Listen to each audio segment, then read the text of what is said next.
गणेशपुरी गांव में सभी लोग मछुआरे थे। वहां सभी मछली पकड़कर बाजार में बेचते थे और उसी से अपनी रोजी रोटी चलाते थे। उस गांव में मांस मच्छी का व्यापार होने के कारण गांव में कोई मंदिर भी नहीं था। एक रोज मछुआरा हरीश अपनी पत्नी के साथ व्यास नदी के किनारे मच्छी पकड़ रहा था। आज एक भी मछली हाथ नहीं लगी भाग्यवान, सुबह से जाल लगा कर बैठे हैं। थोड़ी देर और देखते हैं फिर चलते हैं। कब तक यूं ही बैठे रहेंगे? अरे वो देखो, उस टोकरी में क्या बहता हुआ आ रहा है भाई? टोकरी को जल्दी बाहर निकालो। ये तो कोई बच्चा लगता है, इसे जानबूझकर नदी में बहा दिया गया है। अरे लड़की है ना, इसीलिए बहा दिया होगा। भाग्यवान, ये तो बहुत ही सुंदर बच्ची है। देखो तो चेहरे पर कितना तेज है। अब इसे हम ही पालेंगे। हाँ नहीं नहीं, अपनी पहले ही 2 बेटियां हैं, अब इसे भी रखकर क्या करेंगे? नहीं, आज से ये हमारे साथ ही रहेगी। आज से ये भी हमारी बच्ची है। रजनी को अपने पति की बात माननी ही पड़ी। उन्होंने उसका नाम विशाखा रखा। रजनी ने उसको घर में तो रख लिया, लेकिन वो सिर्फ अपनी बेटियों से ही प्यार करती। ऐसे ही समय बीता और विशाखा 15 साल की हो गई और उसके मन में गणेश भगवान के प्रति भक्ति भाव जागृत होने लगे। वो हमेशा गणेश भगवान का नाम जपती रहती। गण गणपतिये नमो नमः, गण गणपतिये नमो नमः। एक रोज रजनी उससे, ए लड़की, तू क्या पूरे दिन ये पूजा पाठ में लगी रहती है? हम मछुआरे हैं, पूरे दिन मांस मछली का व्यापार करते हैं। ये सब पूजा पाठ हमारे यहाँ नहीं होते। चल अब कुछ हाथ पैर हिला ले और घर का कामकाज कर ले। ये कहकर रजनी वहां से चली गई। तभी वहां हरीश आया। अपनी माँ की बातों का बुरा मत माना कर, मुंह फट है, बिना सोचे समझे कुछ भी बोल देती है। ये कहकर हरीश ने उसे गले से लगा लिया। हरीश रोज मांस मच्छी बेचता था, इसलिए वो लोग कभी पूजा पाठ नहीं करते थे। लेकिन विशाखा को गणेश जी से बड़ा लगाव था। एक रोज वो दूसरे गांव में लगे मेले से गणेश जी की एक फोटो घर में लाई, लेकिन उसकी दोनों बहनों ने वो फोटो नदी में बहा दी। मेरी गणपति की फोटो वो कहाँ गई?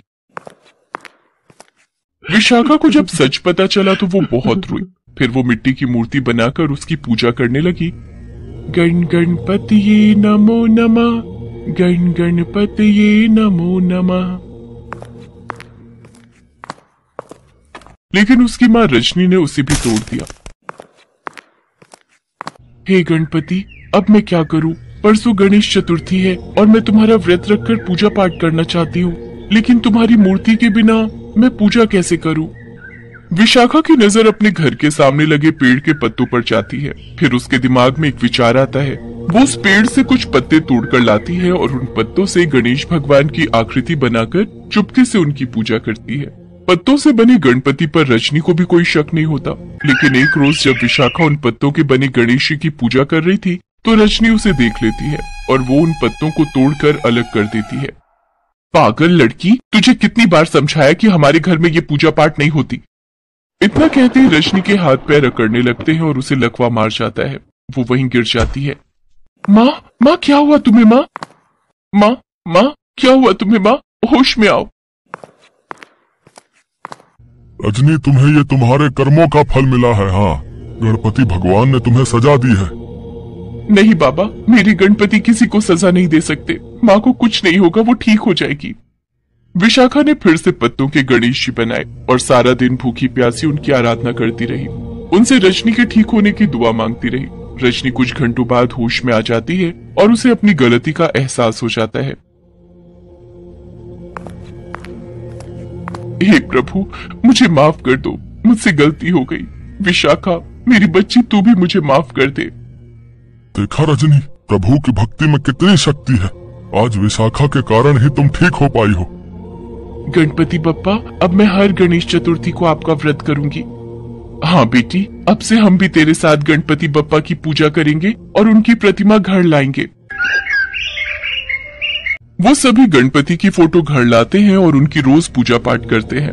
धीरे धीरे उनकी आर्थिक स्थिति अच्छी होती चली गई। ये सब देख देवलोक में नारद भगवान गणेश जी से कहते हैं, प्रभु, आखिर आपने विशाखा को उसकी भक्ति का फल दे ही दिया।